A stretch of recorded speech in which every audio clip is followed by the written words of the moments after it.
Andrew, as we look toward 2022, we are probably something in the range of 4 to 6 weeks away from spring practice. Defensive line, we discussed that before we started to record in regards to a position that gets hit hard with some key players leaving.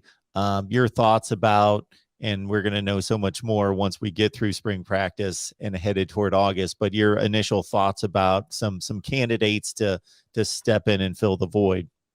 Yeah, so that's going to be a key one, because if you look at it, they're having to replace DeMarvin Leal, Jaden Peavy, and Michael Clemens, who were three key contributors from last season, and so that's probably the biggest group. But they've got a really strong signing class that they've brought in. You look at guys like Anthony Lucas and Walter Nolen and Gabriel Brownlow-Dindy and Eni White, Malik Silla. They've really reloaded that group, and Shemar Stewart would obviously, kind of complete that. But they've also got a lot of guys still on campus.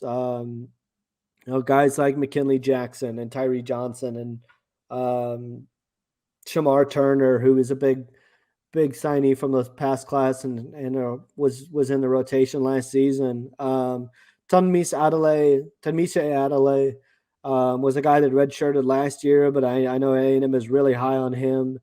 Isaiah Rakes is another guy that could take a step forward, and Elijah Judy as well is another name. So they've got a lot of names. They got a lot of depth, but it's going to be a chance for those guys this spring to kind of step forward, because there'll be some spots to claim. I don't think the group is necessarily in bad shape. It's just you gotta have guys kind of step forward, talented kids in high school, kind of take that step and learn. Obviously it's going to be an area that they're gonna they're not going to be as strong when you lose a guy like DeMarvin Leal, but they still have the potential to be really, really good.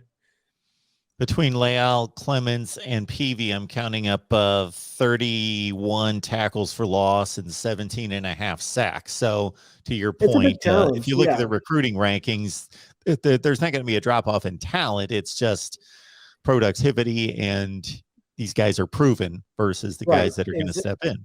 Exactly. And I think when you look at a guy like Walter Nolen, I mean, just what he's been able to do playing at the Under Armour All-American game, I mean, he just moves so well for his size, and he even played a little running back at times last year for Powell, and you just don't get athletes like that very often. And so I think A&M's in great shape. I mean, Walter Nolen checked in at 6'4", 325, but just his athleticism and the way he moves for his size was just really, really impressive. I know he made a really strong case to be the number one player in the 2022 class, and Travis Hunter is an incredible athlete on himself. I've had the chance to see him in 7-on-7 action, and he's a special player as well. But Walter Nolen has all the makings of a star from what we saw during the All-American practices and the games.